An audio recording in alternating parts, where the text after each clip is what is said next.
Quiet, numbskulls, I'm broadcasting. It's time for another episode of All Politics Are Local with your host, Barry D.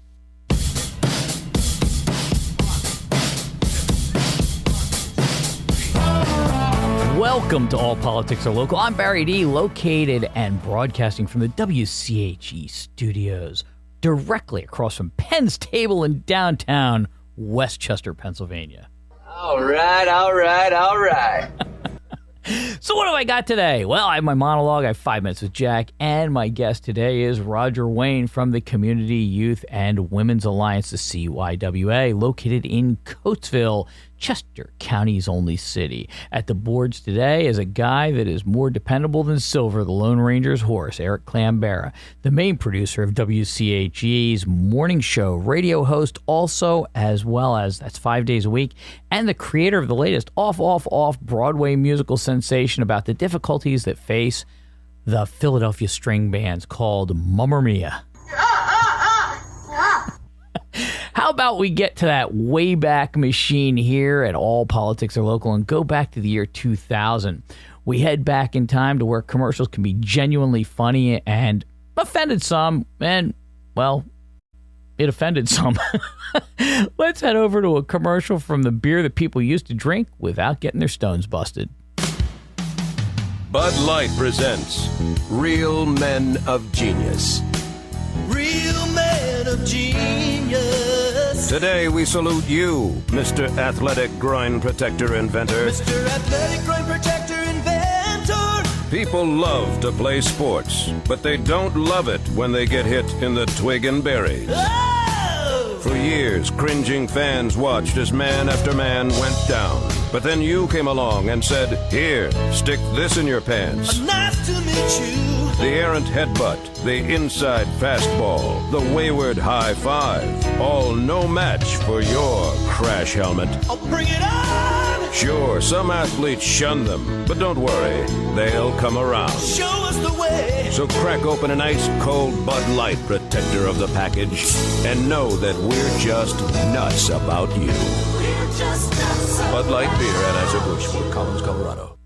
And now on to my monologue. Words. Today's monologue marks the end of Season 1 of All Politics Are Local with Barry D. It started in June, and by some miracle, it has made it through the end of 2024. So I thought I would do an end-of-the-year wrap-up, kind of talk about what we've done here at the show. When this show started, the concept was to bring leaders of communities in, say, commissioners, mayors, supervisors, managers, and interview them.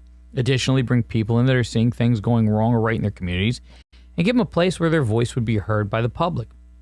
Then go back to the leaders and ask for their side of the story. It's been a bit more difficult than I thought it would be. Let me give you some examples. In the case of a water runoff issue in West Vincent Township, where a new house had been built in the township was made aware that their engineer approved a plan that was going to cause some serious runoff problems on the Reichert's property on Shady Lane.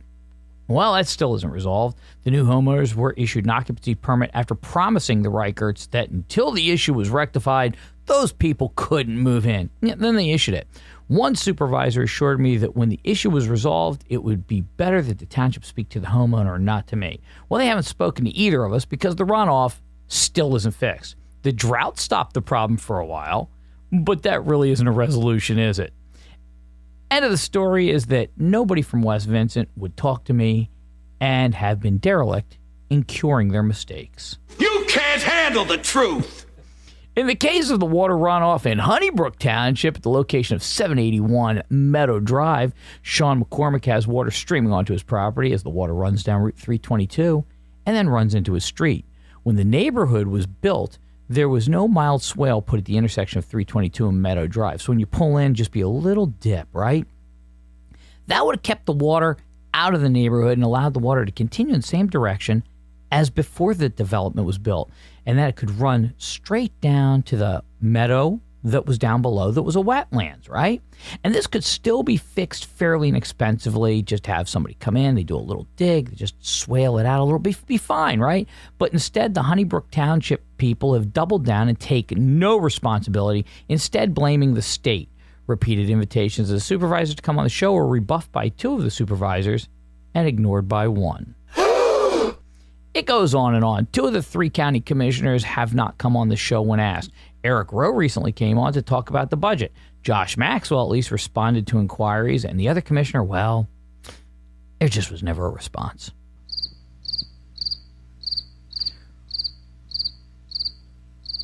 Those crickets go on forever. They're the hardest working people we got here at WCHE. Request to interview the Chester County Voter Services Director, Karen Barsoom, on several different matters, including one to reassure the public that there are protocols in place to protect the votes from being corrupted or hijacked, were left unresponded by her. One of the requests was answered by a person that said that they were very busy.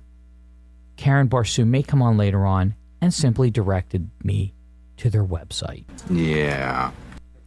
The same inquiries for a parent spokesperson for the Chester County DEI committee, Tyree Lewis, go unacknowledged. Nothing. Nada. A committee that the taxpayers foot the bill for. I've done several requests, and most taxpayers don't even know it exists, and they won't come on to talk about the committee. You serious, Clark? I'm not Clark. I don't know why you keep calling me that, but anyway. The same is true for the West Goshen Township with the electric vehicle hookup mandate in the all-new constructions. The main advocate for this alteration in the ordinance is a supervisor, also the chairman of the board, Ashley Gagna. I don't know if it's Gagna, Gagne, whatever. She refused to come on the show and explain her stance on this thing. And I'm not here to play gotcha, but the public has a right to know what's going on and what the mindset is of the township. If it wasn't for a man named Charlie Golden, almost nobody in that township would have known what was going on there. Hey, no wonder the water don't work. The pipe is plugged up with wires. 2004 was a big election year, including the president and federal as well as state representatives and senators. Not one Democrat candidate would give me 5 minutes of their time. And in fact, for the most part, they all stayed away from interviews except for the boilerplate ones that you send in your information for printing, or the really softball ones. Both incumbent and challenging Democrat candidates either ignored my repeated requests, but with one exception, Representative Christina Sappi. She at least flat said no and have a great summer. Carolyn Comita, who I know is respected by the Democrats and many Republicans, well, she didn't even have the courtesy to respond to me. One of her people did after a second or third request. I can't remember how many it was because it all blurs after a while when you're asking these people to come on and just talk about their stances on things. And it was a not at this time answer. Look, this isn't about me. It's about the public, the people you serve or hope to serve. One candidate, Elizabeth Morrow, ignored requests, and when I saw her at a rally and asked if she would like to come on my show, she basically ran away from me. We actually have film of that one. It's pretty classic. These people want to make policy to represent citizens of the district, but don't want to talk to the press or really let anybody know what they're going to do. It's all a secret for some reason.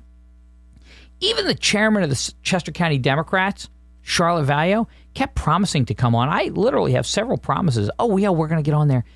And then would either cancel or just flat blow me off. This is embarrassing, but not for me, for them. The arrogance to hide and not want to answer questions is appalling. They're public servants. Chrissy Houlihan, same thing. Are you kidding me? Are you kidding me? Are you out of your mind? Do you have any idea how this looks? Yeah, I do, and that's why I'm talking about it. Yet every single Republican I requested an interview from, they all came on, including the chairman of the Chester County Republican Party, Rafi Terzian, and Senator-elect Dave McCormick. He did an interview with me, and that was videoed for WCHE. Then it was up to the voter to decide. Now, that being said, the county stayed status quo. All of those that were in office, Republican and Democrat, stayed in office. The challengers, didn't make it. But the fact is this, as long as WCHE will have me, I will be here trying to inform the public. If they don't want to hear it and learn, the public that is, well, that's up to them. You know, it's that classic, you can lead a horse to water, right? But the elected officials ignoring the public, not doing what they're supposed to do, staying hidden and rebuffing those that have legitimate concerns, mismanaging the municipalities or district they were hired to do, that they were supposed to do that work, that you put your trust into them via your one precious vote. They need to go out of here. And that's up to you. Don't complain when the same thing happens over and over again after you voted for him, because that is the definition of insanity. Ain't nobody got time for that.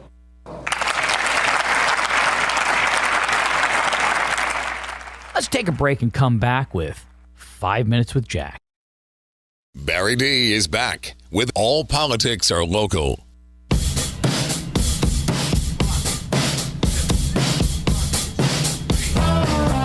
All right, let's head over to 5 Minutes with Jack. Jack is a guy that talks about, well, what Jack wants to talk about.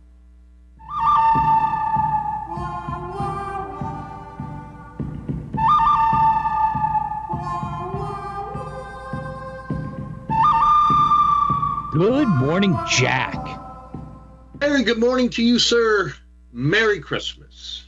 And the same to you. And a Happy New Year. And also, Happy Hanukkah. Fell on the same day. What do you got today, Jack? You might have noticed, Barry, that the media has been little leaks here and there about the mental acuity of Biden during his administration is starting to come out.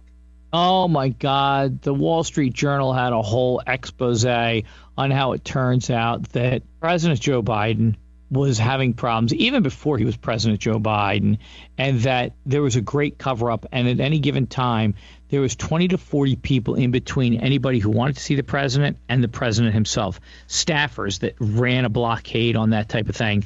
I was just blown away with the fact that people are amazed about what this article said when there were publications out there saying how bad it was in the last 4 years, and they were all vilified for printing anything like that and called liars and conspiracy theorists. Yes, right-wing conspiracy theorist, I think, is the term that they used often. And then, of course, they would challenge their journalistic purity. It was amazing, Barry. We all saw it. We all knew it. It was the emperor had no clothes. It was the president has no brain. It's what everyone saw and could not believe that we would hear from. I mean, we could understand that the press secretary would say certain things to support her boss. I mean, that's her job, right? That's her job. Her job is to stand up in front of the journalists and lie. That's what press secretaries do. A lot of people I've heard badmouth, what's her name, Jean-Pierre, blah, blah, blah, blah, blah. Look, I don't hold a grudge against her for that. The way she talks down to people and all that, that's her job, is to protect the president and just put out the word the way it's supposed to be. Do I think it's a good thing that office lies to the public? No, but I'm certainly not going to blame her for lying to the public because that's her job. Exactly. But it was a swath, Barry. It was all of the dominant media and then the entire Democratic Party, both houses all of Congress. Congress. All in lockstep. All in lockstep. It was the Democrat Party saying things that were unbelievable, talking about how great Joe Biden was and all that. And then the mainstream media was basically the water boy carrying toxic water, knowing what was in the buckets and feeding it to the public. And then later on, now that this has happened, all of a sudden they're coming out screaming, saying the Democrats lied to us. We had no idea. Who really believes that? Nobody does, Barry. I mean, the idea of the complete abandonment of journalistic integrity across the board was compromised, and everybody saw it. Everybody knew it. There's no running for cover now. It reminds me of TASS and Pravda of USSR from the 80s back, right? And that was always said that in Russia, they have state-run media, so they can put any propaganda they want out. But in the United States, because we have independent media, which, by the way, that was the lifeblood, according to our founding fathers, of a free and independent media to keep the politicians on the straight and narrow.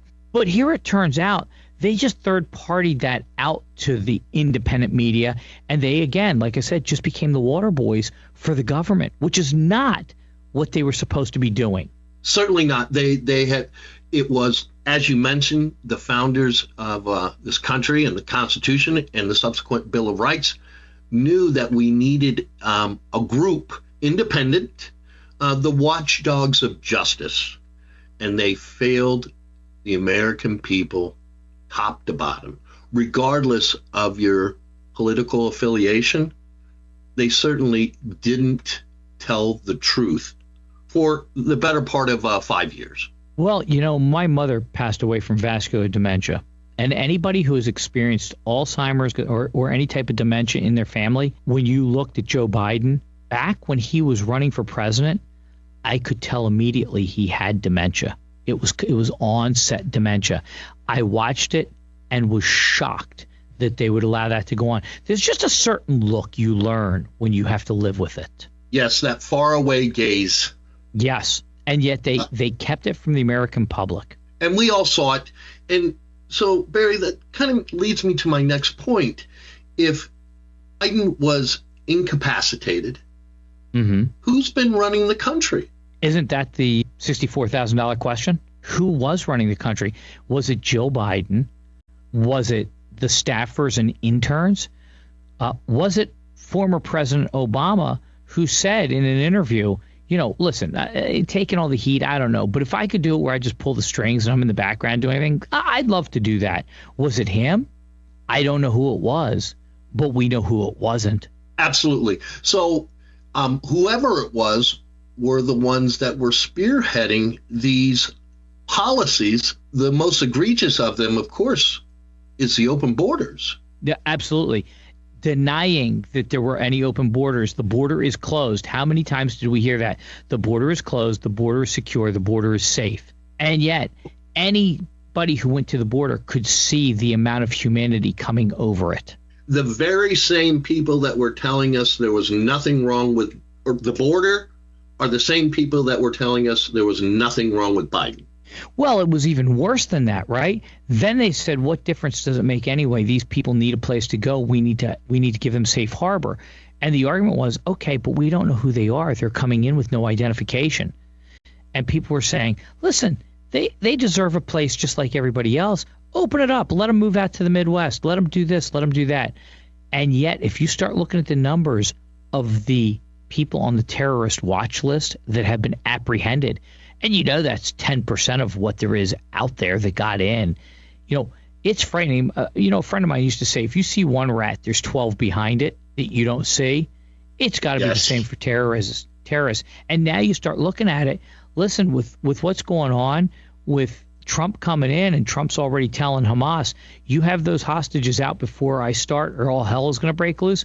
Who's to say all those people aren't planted in strategic places waiting for that day? Exactly. And that's terrifying. It just is appalling that we were told that the border was closed, so much so that the federal government stopped independent media and prohibited them from flying drones over the border. Said, well, we own the skies. You can't fly drones here. Yeah, so they didn't want people seeing how many people were there.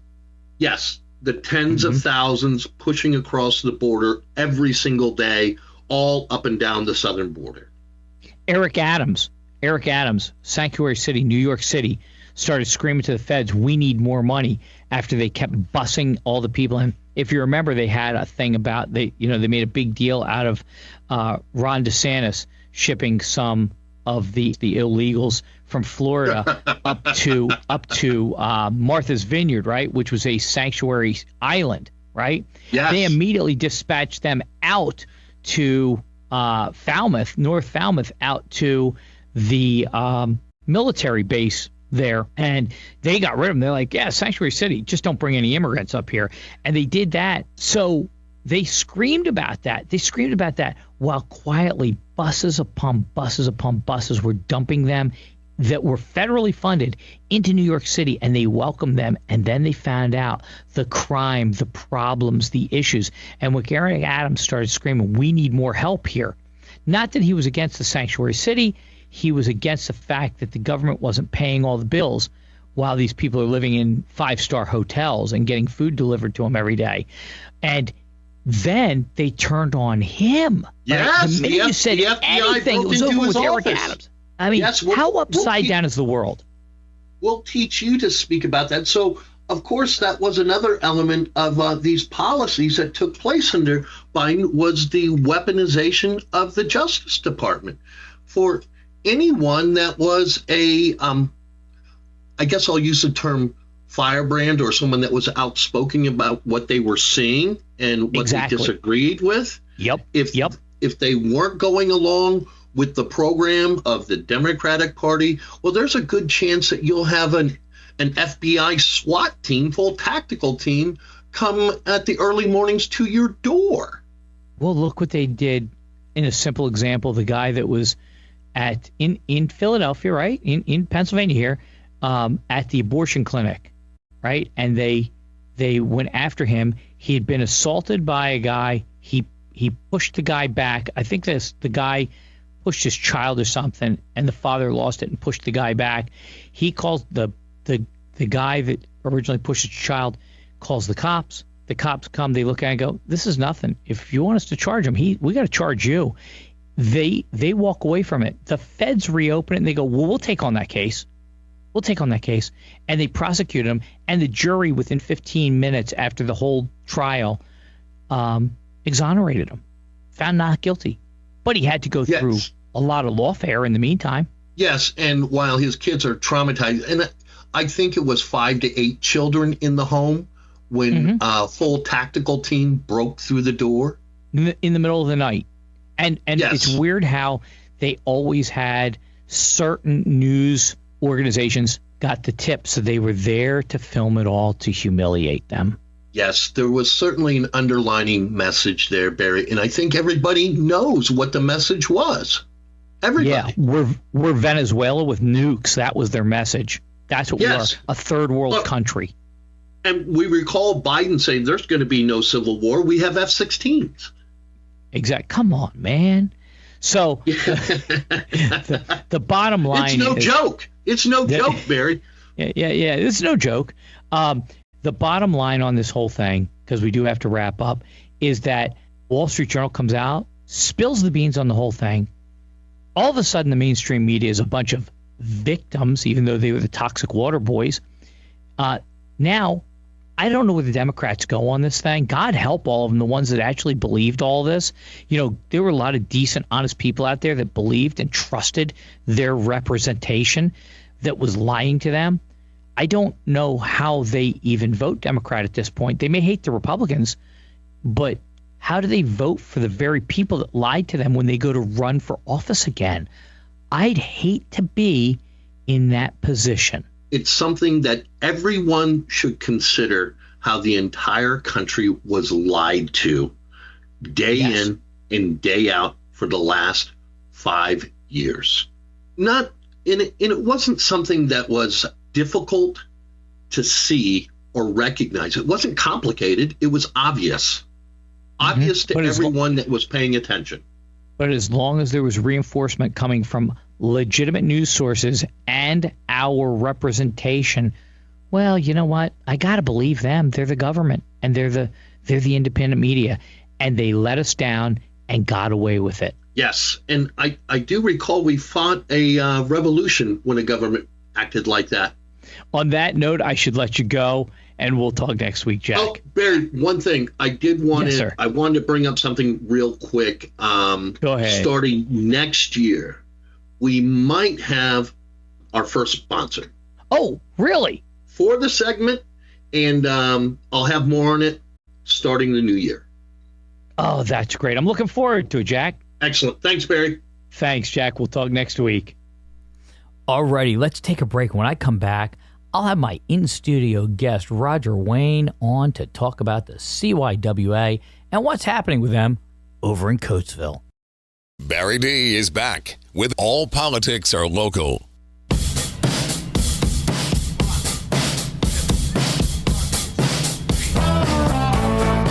All right, I am back. My guest today is Roger Wayne, a guy I met just a little while back in 1985 when he landed a hot air balloon on my family's farm. Well, that was 40 years ago, and through the twists and turns of life, he had a calling to go work for the CYWA and has been there a great many years. Roger, I hate to do this to you. No.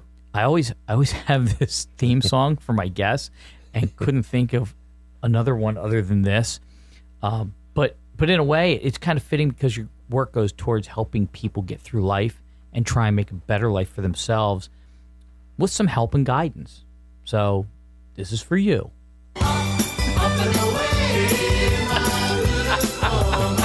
Oh. Yeah, that's my favorite song. Up and away. Yeah. Yeah. How many times did you have to hear that in a year? How long did you fly hot air balloons? 20 years exactly. 20 years exactly. 20 years. Yeah. And the people would get in the basket and they'd start singing and you're like, I'm just going to throw you overboard. Yeah. I don't want to hear that anymore. No. Roger once told me a story. Being a balloon pilot, every time he tells somebody he was a balloon pilot at a party, all they wanted to do was talk about hot air balloons all night. Yeah. About how wonderful they were and how they always wanted to do it. It was on their bucket list and this and that. And how do you do this and how do you do that? He said it got to the point when he'd show up at a party and they go, oh, so what do you do? He'd tell them that he was an engineer. Yeah, that's it. That shut him up right there. Nobody wants to talk to an engineer. That and insurance actuaries. So, so Roger, you know, I've seen you around in Coatesville and things like that, and I've known that you've been with the CYWA for a long time, which I guess used to be the YWCA, right? Yeah, that's right. They switched around and changed. Christmas Association. Christmas Association, and it's been changed, but the message and their work is still the same, right? Pretty much. Yeah. Pretty much, yeah. So tell me, you went over to that and you went from corporate, you know, in the beginning, you worked out of Chicago, I remember. That's correct. Sold like food products or something like that, right? Yeah, for Swift and Company, you know, Butterball Turkey, brown and served sausages. Right. Yeah. So you went from that, then you decided, hey, I'm going to start my own business. And of course, of all businesses, you want to become a hot air balloon pilot. There's a whole lot of them in the country, huh? Midlife crisis. Right, yes. right. So you did that for 20 years, and then you got this calling to do this, you know, and help people out. And I admire you. I admire you because a lot of people, you know what they do? They retire and they go to Florida and they live at the villages. Mm-hmm, and, you know, that's what they do. You, on the other hand, at how old are you now? 83. Man, I hope I look as good as you at 83. Oh, my God. I thought you were like 75. I just guessed that, and the only reason I would guess that is because I've known you so long. Yeah. Otherwise, I would guess lower. I would have guessed late 60s or very early 70s at worst. So life must be treating you okay anyway. It is, and when it doesn't, you just let it roll off your back. That's always been your attitude. Oh, that's right. So you learn a lot. So tell me, what exactly is your title? Well, I got a couple titles. Chief Cook and Bottle Washer. Chief Cook and Bottle Washer. Yep. And Community Liaison. Mm-hmm. And Food Director. Mm-hmm. You know, Champion of the People.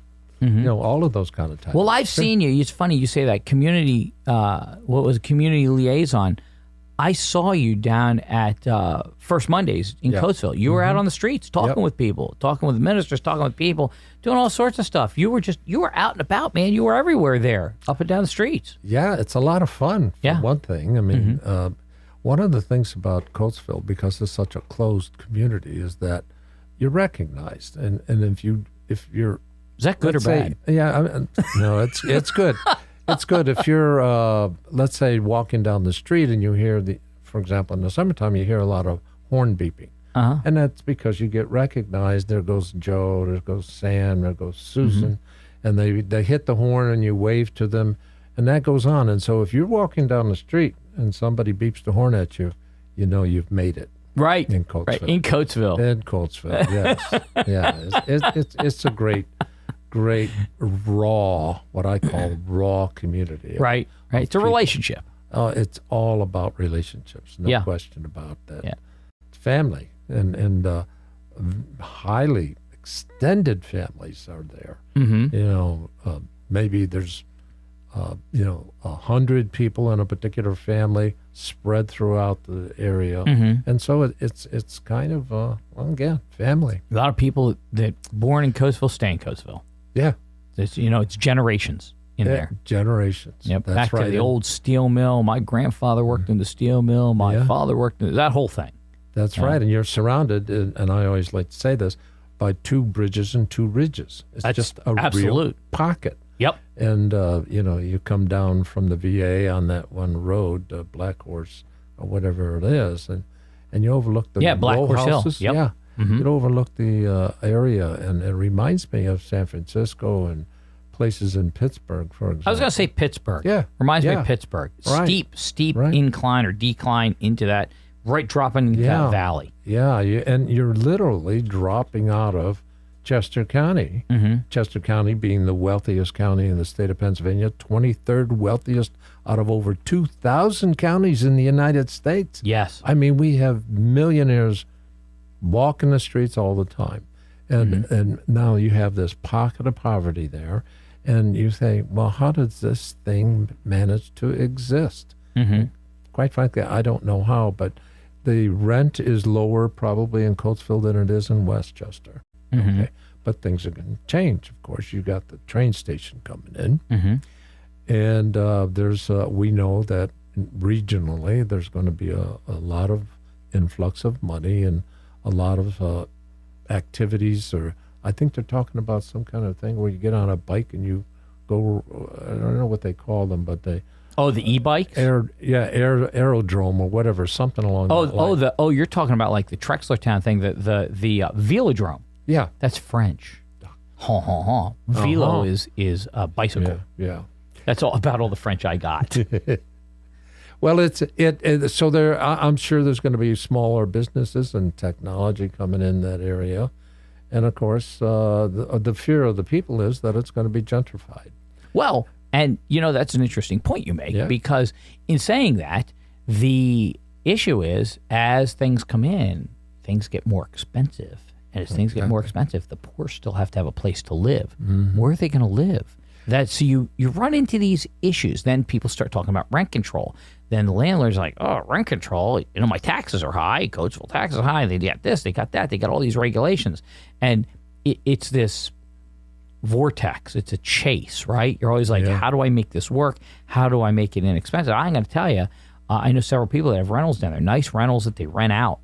And I will tell you that a 1-bedroom down there is $1,500.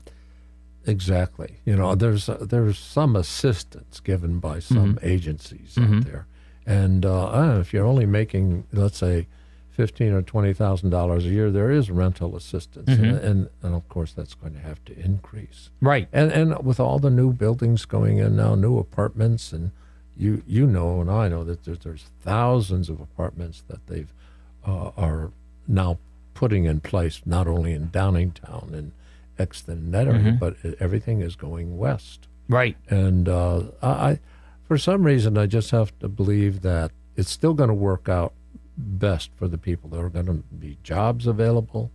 There's going to be more professional medical care. There's going to be more activities, more involvement from local and outside governments coming in to try to provide all those services that the people need. So I see a good future for Coatesville, actually. Yeah, there's a lot of stuff in Coatesville that is not occupied. There's a lot of things in there, and that needs to be filled up, too, with local jobs that people that don't have cars can walk to work, that type of thing. That desperately needs to happen. Although I got to tell you, that flower shop down there, what's that flower shop down there? Yeah, I don't know the guy's name, but gosh, I love that flower shop. Oh, he's been around forever. Forever. It's a great flower shop down there. Yeah, and, really and the church is there. Yeah. I think the last count was there's something like 80 or 90 churches in Coatesville. Now, some of them only have maybe 10 people in them. There's that many, though? Oh, yes. Well, I had no idea. Yeah, it's a highly religious community. And some of those churches, and the owner of that flower shop, as a matter of fact, at one point in time, had a tour of the churches, and they are spectacular. Really? I mean, they're 100 years old or whatever. There's wood. 100-year plus. Oh, plus. Yeah. And it's a beautiful. It was obviously a very vibrant area at one time, a city. It still is a city. And Chester County's only city. Yeah, and Westchester's a borough. Yeah, and which doesn't make sense in many ways because it's so sophisticated, so urbane here. And I think it's got the population. You have to be over 50,000 residents to become a city, and I think Westchester has exceeded that. But it's their choice. They can either choose to become a city or not. And I don't know enough about Westchester's inner workings to know why they wouldn't select city. I don't know if there's benefits to being a borough. No. Yeah, I don't know what benefits. But Coatesville, the city, broke off from East Fallowfield Township. Yeah, South Coatesville broke off from East Fallowfield Township. You know more about it than I do. Broke off from East Fallowfield Township. Those were all little subdivisions that moved from the Those were times when there was a lot of money and the steel mills were running high, and it was a growing place. And so, but now, and then we're going through a transition. Well, they all go through like an apex. And then there's the other side, and that's what happens. They expand, and there's a contraction, and that's kind of where they're at, because it's like the local nightclub. It opens up, and it's the hot place for a year, and then everybody moves on to the next nightclub. The trick is how to renaissance it, right? It is, and I see, actually, Coatesville as becoming an entertainment center. And I can see it where they'll close down the streets, and they'll just leave it open up for people to just walk around and eat and be entertained. That's how I see that happening in 5 to 10 years. Well, they really got to get their stuff together because Phoenixville has done a magical job with it. Oh, they've done a great job. And that was a dirty, nasty steel town in the 70s, and they have cleaned that up like nobody's business. And it's closed on the weekends. And the hardest thing is finding parking. That's the biggest problem with that, finding parking for that. So, and the same thing with Coatesville. Yeah. But yes, something has to happen. I mean, you have the Grand Prix every year. Oh, yeah. I think I'm going to cover that live this year for the station. Yeah. I love the Grand Prix. In fact, I was offered a ride. The guy that runs it said, I got some extra cars if you want to drive. And I'm like, you know what? I would love doing that. That's scary, though. Yeah. Oh, they've had to slow it down. They had to add some like chicanes and stuff because people were going too fast on Route 30. Yeah. So they had to add like hay bales to make them weave back and forth. Didn't you and I go to a Pocono Mountain thing where they had the racetrack up there? No, it must have been some other striking. They were all guy. hot air balloon pilots. Were they really? We were invited to test out a new car. It's absolutely frightening, right? To go around that track with a driver, a real driver. Oh, you got to get pressed in the seat. Or you're going to slide off the bank. Scary. That's the thing. Hey, you know what? We're going to take a quick break because then I want to jump into what you do and the big event that you're scheduling right now, which is one of the reasons you're here. Yeah. So we're going to jump over because we got to pay some bills, just like you guys always have to. And then we'll be back to talk about that. Barry D is back with All Politics Are Local.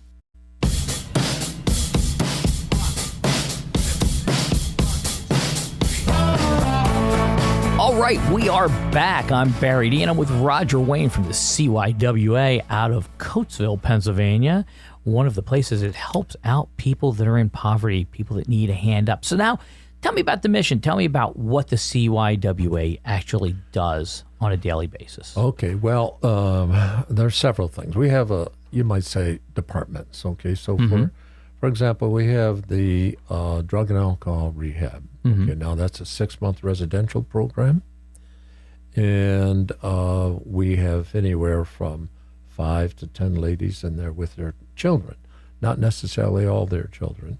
For example, it's certainly one of the aspects of recovery is having purpose. So if you have a young, let's say 1-year-old or 2-month-old or 3-month-old child with you, you bond with that child, and you also use that as an asset to recovery, so to speak. Okay, so that's one of the reasons why we have children come in with their mothers. Now, we also have the shelter. It's all within the same facility, and you'll have anywhere from 5 to 10 ladies who are in some kind of transition. They've either been evicted or they're new to the territory, or some kind of traumatic thing has occurred in the home area, and they find themselves without housing. And then they also bring their children in too, but it's a little bit shorter. Maybe 30, maybe 60 days or something along that It's a line. respite. Yeah. It's a place to be, to land on your feet. It's a safe place to be. You got a pillow. And then there's a great staff there to help those people get on their feet, whether it's financial aid or finding an apartment or something to the medical assistance, educational assistance, all those things that you would do under normal circumstances with a family. So those two areas. And the third area is what they call the family center. And in that particular case, we have a system there, and I can't remember the name of it right now, but regardless, the advocates have about 100 families outside the facility itself, and they basically monitor the progress of a child from 0 to 5. In that process, they once a month they visit with them. They find out if they need any assistance of any kind, educational, and they also watch to see is the child prepared for school. In other words, do they know their colors? Do they know their alphabet? Can they print their name, or whatever the case may be? So those are all things that the advocates encourage the parents to do. Parents as teachers, I think that's what it is. And PAT program. So it's a valuable asset. These are all federal, local, state, and government finance programs. So there's, everything. And you are not government. You're an NGO, non-government organization. Yeah. So you are not government run, but you do get some finance. That's right. We get that is correct. We get some financing from donations and things of that sort, but for the most part, we rely on the county and people like that to manage that. We have bills to pay, just like you do. And the electric company doesn't like not getting paid. Those lights go out. It doesn't. But the facility itself and everything that it does, including give away food like I do, is critical to that city. Okay, and it's critical to the well-being of that city. So all the ills of society basically funnel through the CYWA. Whether whether it is, again, it's some traumatic thing that occurred in the home, whether it's drugs or whatever the case may be, food, these are critical things that people need, and we don't want to forget that. We don't want to forget our humanity. And absolutely, that's what we do, okay? So one of our theories is we do compassion, okay? And that's how I look at it anyway. It's you have to be there to actually see exactly how the community and staff connect. You have to see the served and those that serve the served. So it's a real special place, and you can sense that when you walk in there. It has a kind of an atmosphere of love and compassion.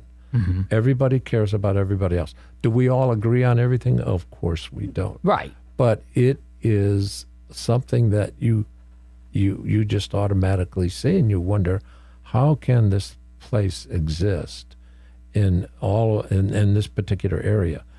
But it fills so many needs, and it's so critical to the lives of people. Now, they'll move on. They'll get their own apartment. They'll get their own house, or whatever the case may be. But it is just inspiring to see the relationships and love and connection that occur between people. And I mean, I could tell you a million stories about how a woman would come up to me and crying because she doesn't have any food. And these are things that are so foreign to outside of Coatesville. It's just foreign. How could you not have food? Right. So there's reasons for this. And of course, one of the things that I would do is I would go to churches and businesses and explain what it is like to live in poverty, and just simply compare the mindset between middle class, let's say, and poverty. They're two completely different, almost cultures. And if you don't understand that, then middle class cannot help poverty. And if people in poverty cannot understand the motivations, the achievement, the factors that occur in middle class, if these two to be able to maybe climb up into that's correct. The next level. If you can't understand that, you're going to stay where you are. Mm-hmm. And in many cases, if you're and it becomes class, a caste society. Oh, really? Yeah, it is a caste society, and it is. And there's a book out by that, incidentally. Really? About how caste systems have stayed in place for so long. Mm-hmm. It becomes mindset. It's mindset. It's all mindset. Yeah, mindsets. And but if you understand what that mindset is, then you can help. Mm-hmm. If you understand what those mindsets are, then you can change. Mm-hmm. And that's one of the keys. So how can somebody help your organization? We have two things to go over yet, and we got 5 minutes left. So how can somebody help out your organization? Well, of course, there's always financial donations. And if it's the food program that you want to help out with, then designate that when you send your check in. Mm-hmm.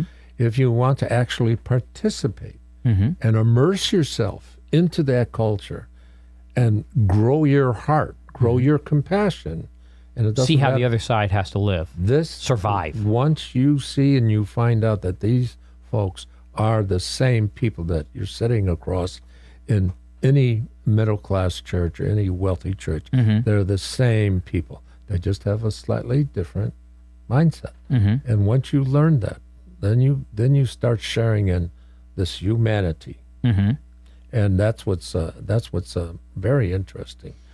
So if somebody wanted to help or send a check, what's the address? Where do they go to? 423 East Lincoln Highway in the center of Coatesville. Okay. Yeah, and volunteering is always something mm-hmm. that will help. Web address? 423 East Lincoln. The web address. The web address? Yep.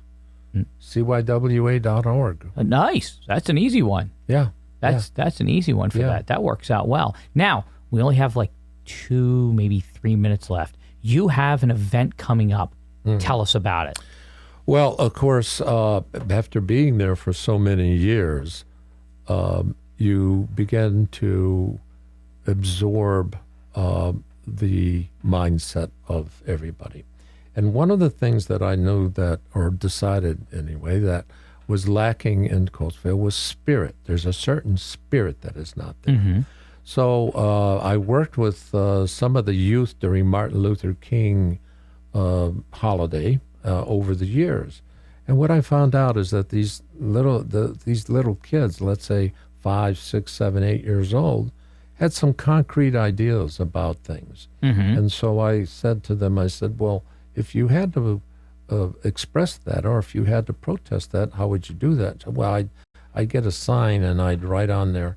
And so for the first couple of years, I had them do a protest march, and they would protest against, I don't want another night with spaghetti. I don't want any more spaghetti. Or I don't want my brother in my room, whatever it was, Right. So I followed, and there were a lot of enthusiasm. So then I did, the following year, I did something with the adults.